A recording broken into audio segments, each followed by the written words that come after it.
The ballroom was filled with glittering lights, champagne glasses clinking, and people laughing, as if success was the only thing that ever mattered. I stood quietly near the entrance, one hand resting on my swollen belly, 8 months pregnant. My invitation card trembled slightly in my hand. I hadn't been back to this company since the divorce. I had promised myself I would never step foot here again.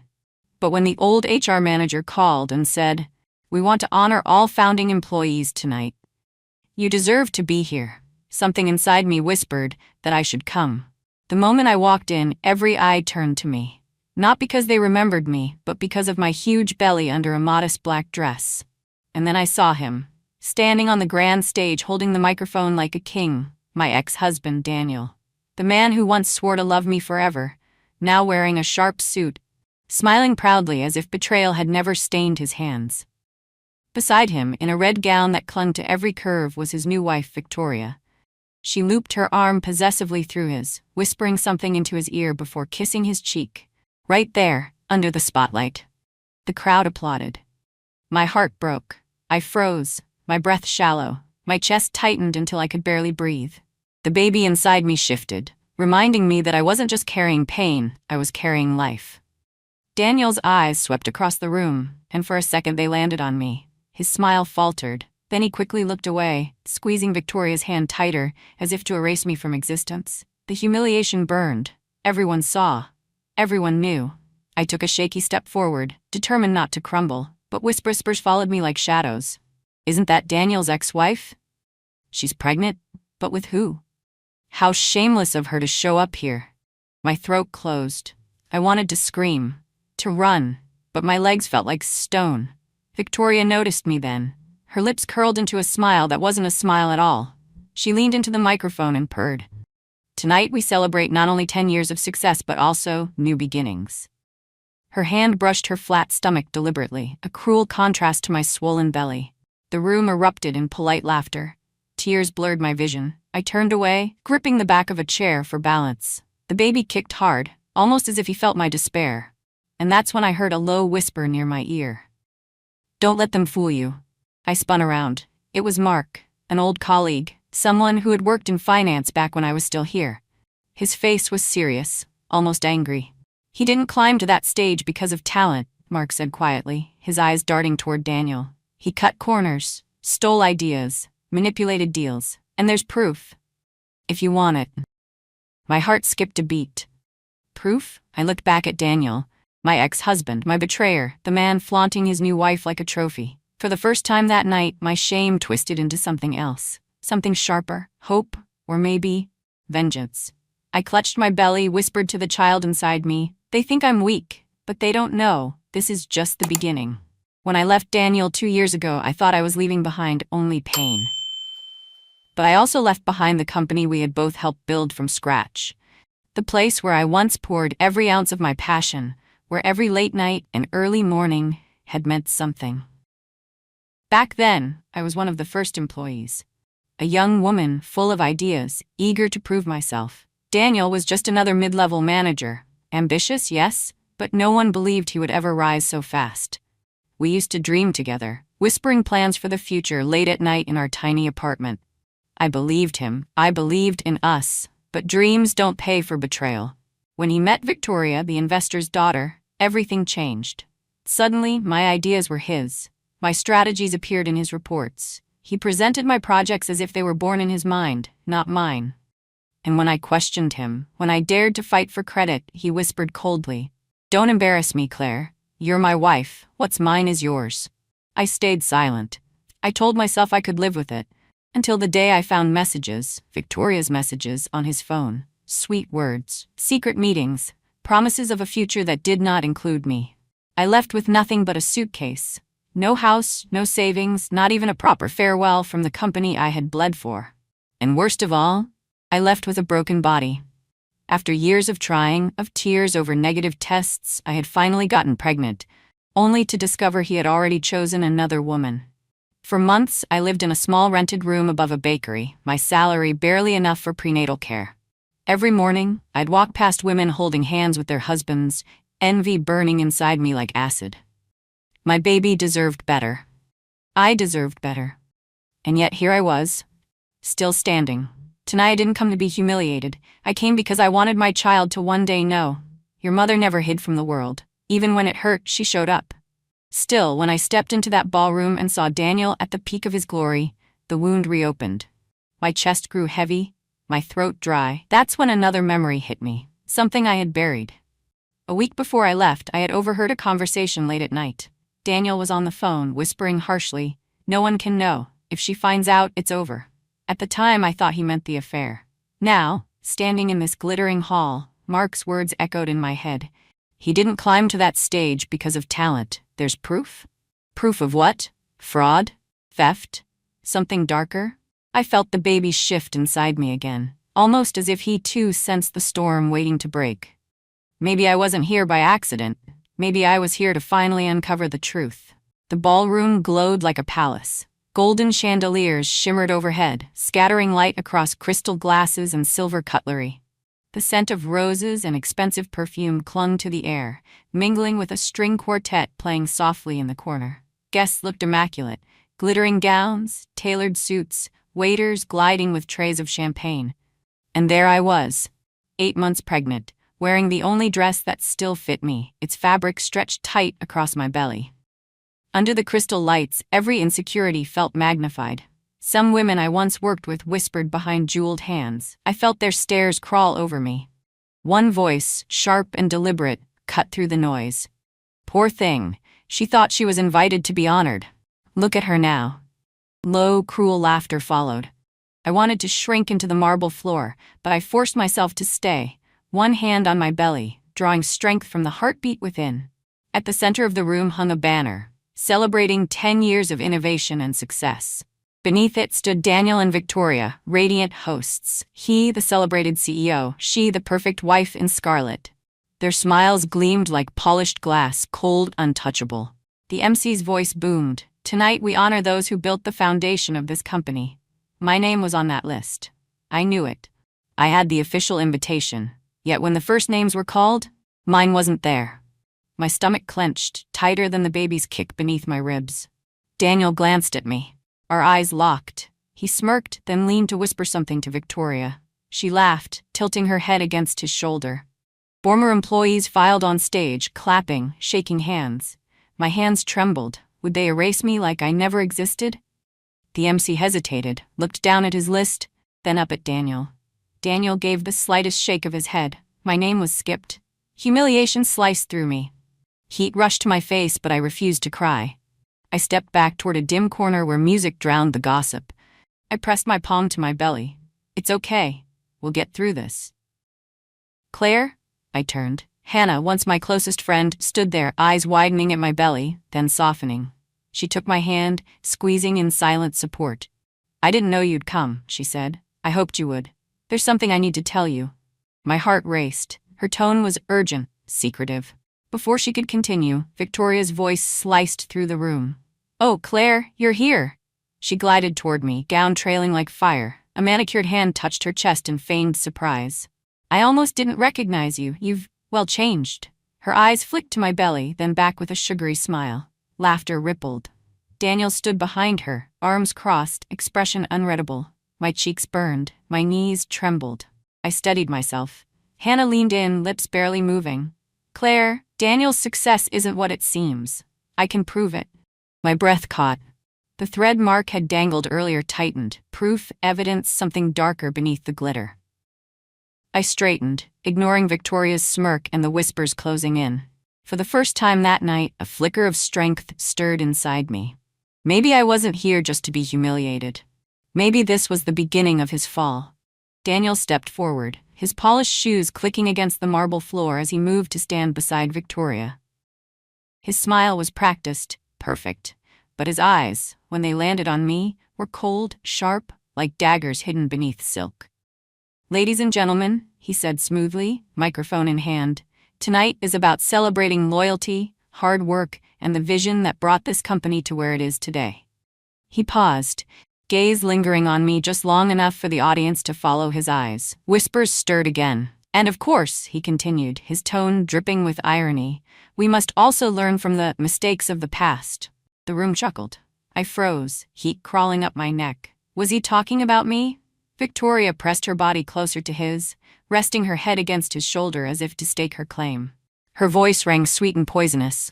Daniel, darling, some people don't know when to let go, even after they've been replaced. Laughter broke out, sharper this time. I felt every sound like shards of glass cutting through my skin. I wanted to scream, to defend myself, but my throat locked. All I could do was stand there, my hands gripping the fabric of my dress until my knuckles turned white. Daniel's eyes met mine again, hard and unyielding. Then, in front of everyone, he leaned down and kissed Victoria, slowly, deliberately, his hand sliding around her waist as if to erase any doubt of who she belonged to. The crowd erupted in applause. The baby kicked violently, my body recoiling as if from the betrayal all over again. Tears stung my eyes, but I refused to let them fall. Not in front of him. Not while he held victory in his arms.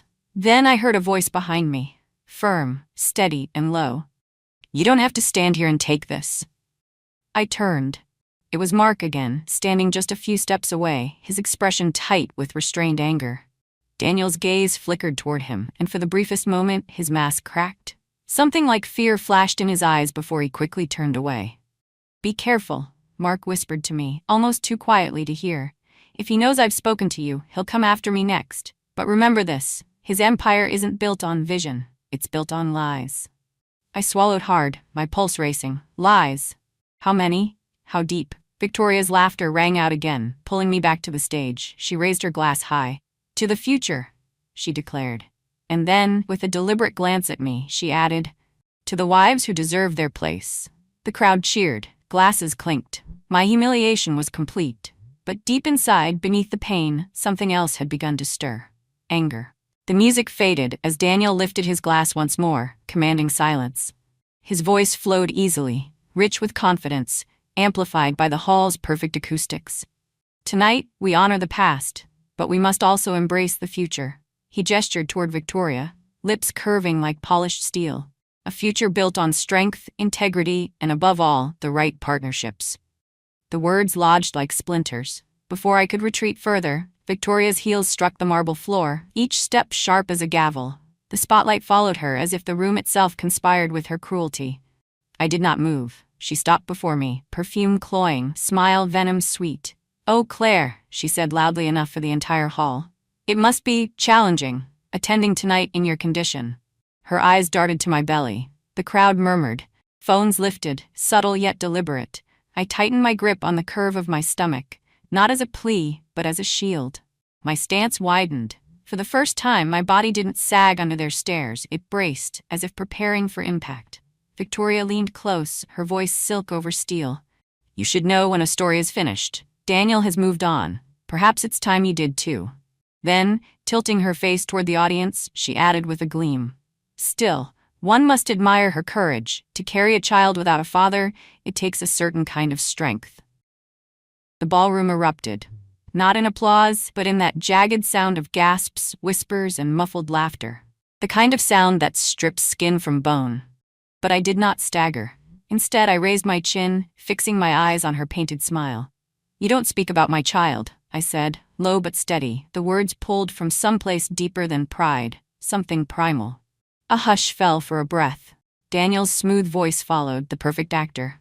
Victoria, that's enough. Don't be unkind. But the curl of his lips betrayed him. He savored this. He wanted me small. The crowd leaned in, their hunger palpable. A woman near the front pretended to sip champagne while recording on her phone. Two men exchanged glances, one muttering, "This is better than the awards." My pulse thundered, but not from fear. Something else surged.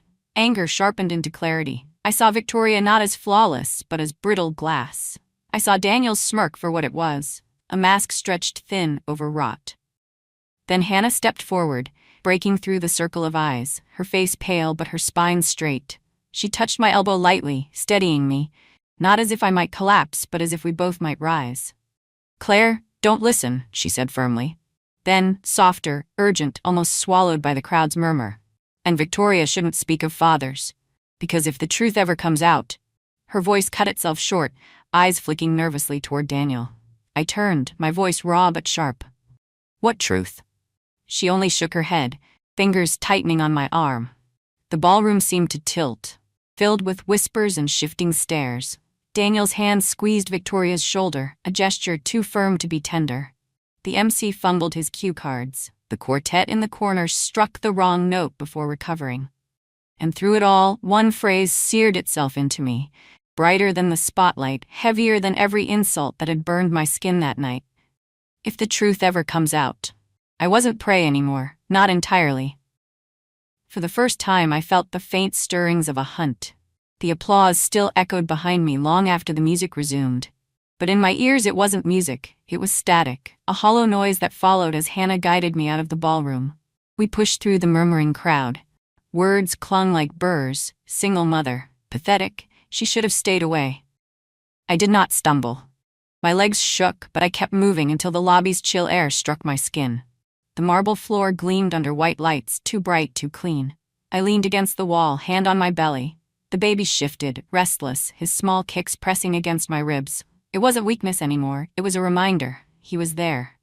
Alive, watching, in his own way. Hannah whispered, "Claire, let me call you a cab." I nodded, unable to form words. Minutes later, I sat in the back seat of a taxi. The driver's eyes flicked up in the mirror, curious, then quickly away.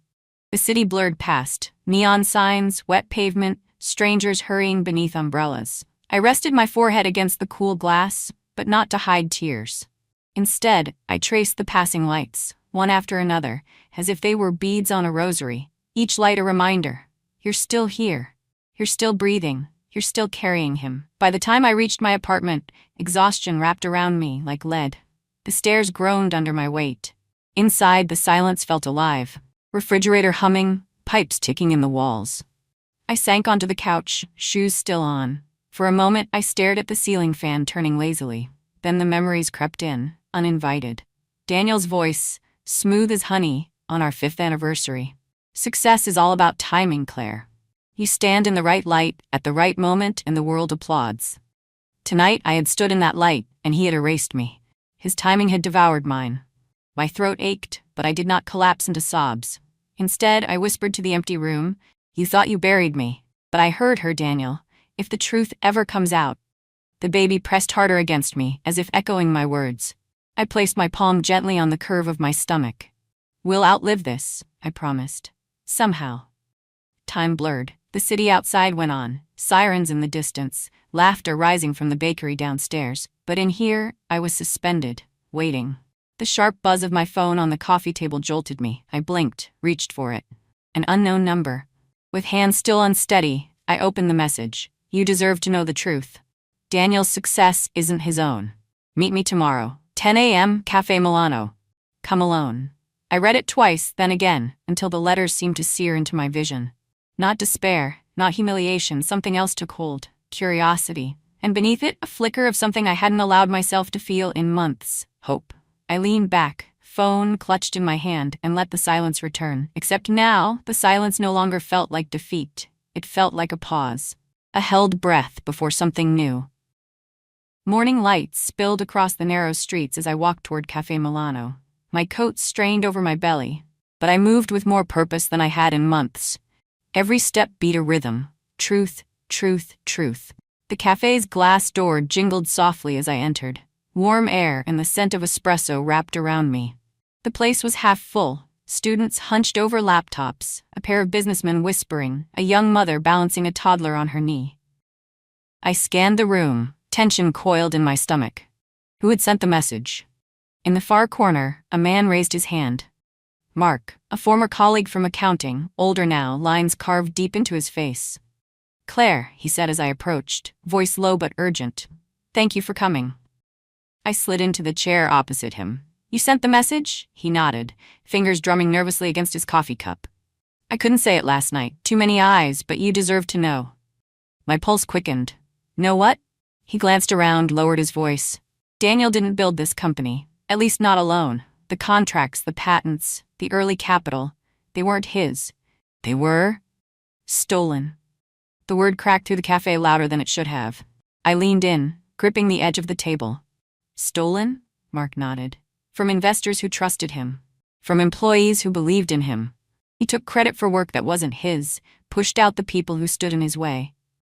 That's why so many of us left.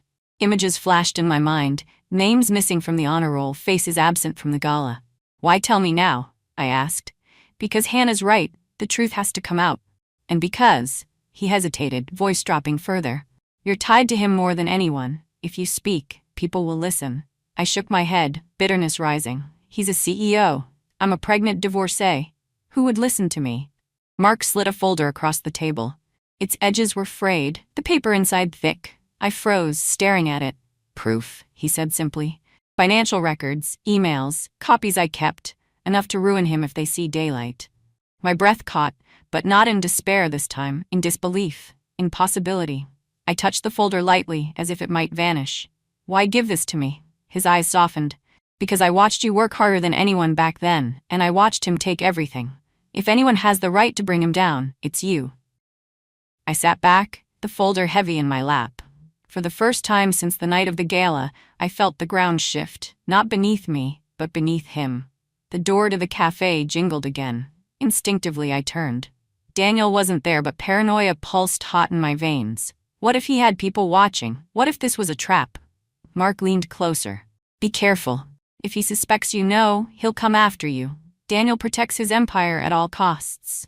I nodded slowly. My hand rested on my stomach, protective, but this time not in fear. It was strategy. Survival.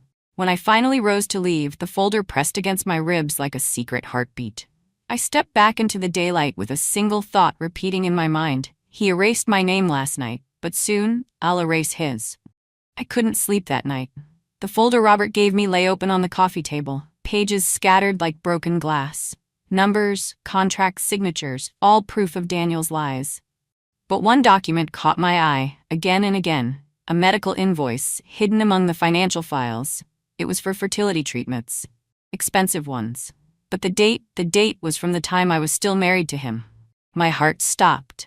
Daniel had told me again and again that I was the problem, that I couldn't give him a child. I had cried alone in bathrooms, swallowed shame with every negative test, believed I was broken while he carried the weight of disappointment like a crown. But this paper said otherwise. Hands trembling, I flipped through more documents. Another invoice, another clinic. My breath quickened, and then an email. Results confirmed. Patient, Daniel Carter, infertility diagnosis. Recommend donor program. The room tilted. My knees gave out and I sank onto the couch, clutching the paper so tightly it wrinkled in my hands. Daniel, infertile. All along. The baby inside me kicked, as if demanding I breathe, but my lungs burned.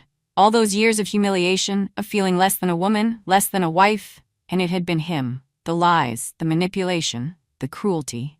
Tears streamed down my face, hot and relentless. I thought of Victoria, parading beside him in her red gown, mocking me in front of everyone. Did she know? Did she laugh at me, knowing the truth? Or was she living the same lie now?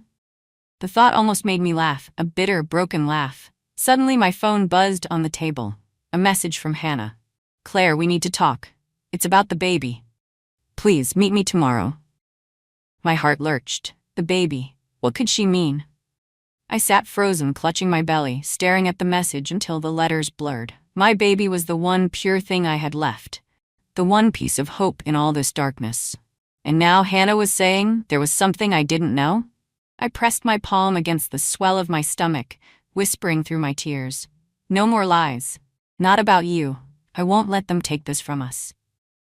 But deep down a cold fear crept in.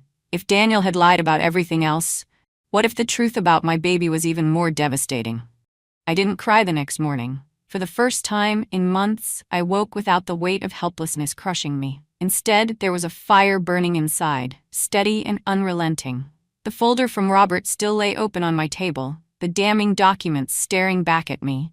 Fraud, theft, and the medical records, Daniel's infertility diagnosis, that shattered years of lies. And then there was Hannah's message. It's about the baby. I had spent half the night replaying those words in my mind, wondering what they meant. But no matter what the truth was, one thing had become clear.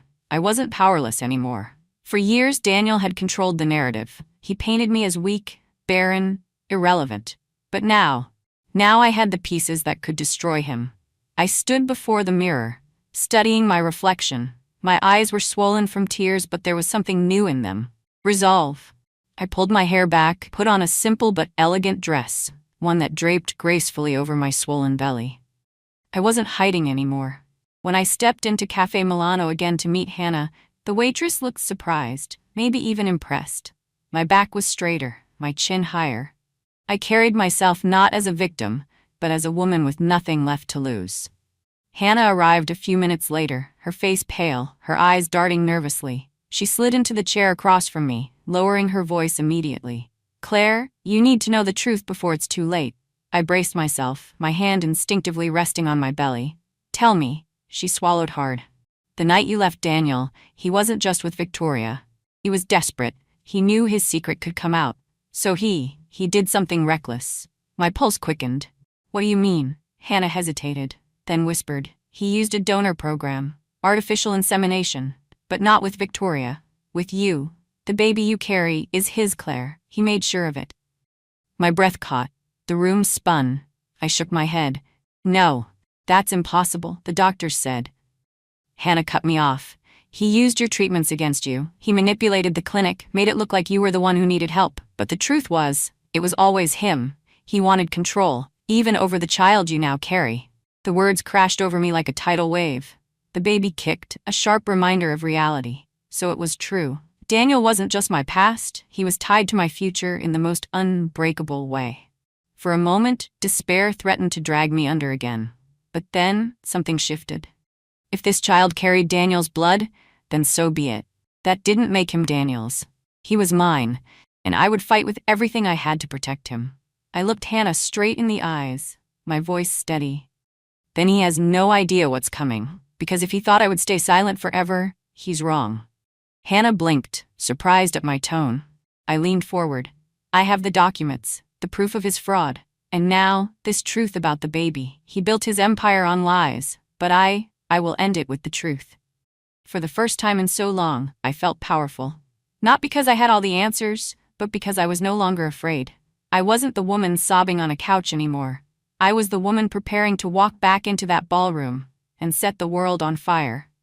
The company had organized a second gala, this time for investors and the press.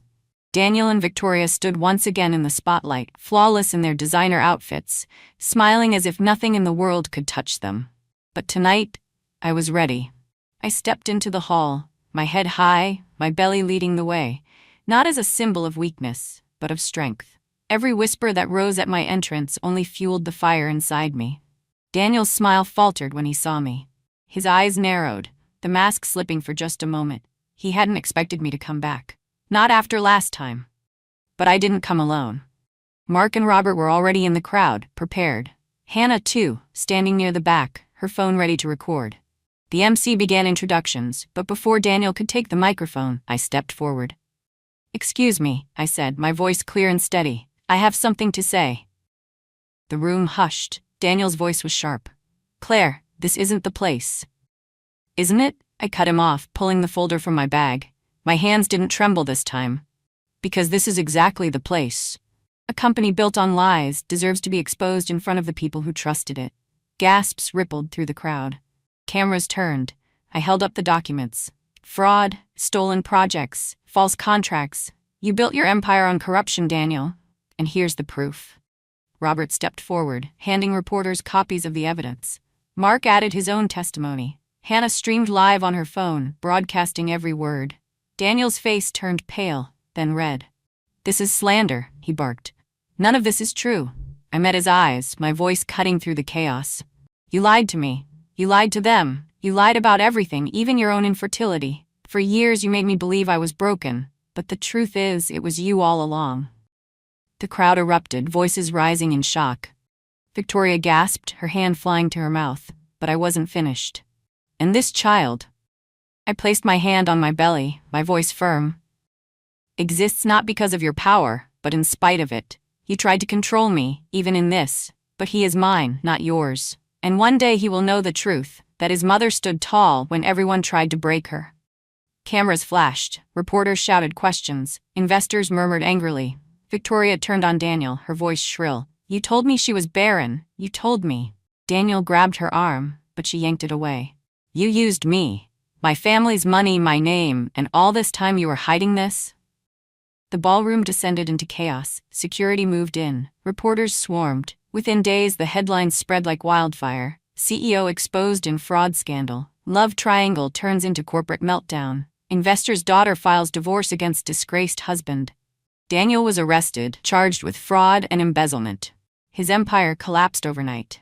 Victoria disappeared from the public eye, her reputation ruined. And me? I walked out of that ballroom with my head high. For the first time in years, I felt free. Not because the world finally saw the truth, but because I had reclaimed my voice. Months later, I held my baby in my arms, his tiny fingers curling around mine. The world outside was still harsh, but inside our small home, there was peace. I whispered to him, "They tried to break me. But because of you, I rose again. And now we begin our story. Our own honest story." And for the first time, my tears weren't from pain. They were from hope. The year has passed since that night. The night I stood in the spotlight and tore Daniel's empire apart with the truth. Sometimes, when I walk through the quiet streets in the morning, pushing the stroller with my baby wrapped safely inside, I think back to that ballroom. The lights, the whispers, the humiliation. It feels like a different lifetime, like a nightmare that belonged to another woman, because today I am not her anymore. I found a small apartment with sunlight that spills through the windows every morning. Beneath it, I run a tiny bakery. The smell of fresh bread and warm cinnamon fills the air before the city even wakes. People come in for coffee, for conversation, for comfort. And every time I hand a loaf to a smiling customer, I feel something I never felt in that grand company we built years ago, peace. My son is growing fast. His laugh is the sweetest sound I've ever heard, a melody stronger than any pain I've carried. When I look into his eyes, I don't see Daniel. I see me. I see hope. I see the future I once thought I'd lost. Sometimes Mark and Hannah stop by the bakery. They sit at the corner table sipping coffee, watching me chase after my boy. We don't talk about Daniel anymore. He's gone. Just another headline. Another lesson in how lies can never last. Instead, we talk about small things. Simple joys. Plans for tomorrow. For so long, I believed strength meant fighting until I broke. But now I've learned. Strength can also be found in quiet mornings, in honest work, in the soft weight of a child asleep in your arms. I don't know what the future holds. Maybe love will find me again, maybe it won't. But that's not what defines me anymore. Because I already have everything I need. I have my son, I have my freedom, and I have myself. And that is enough.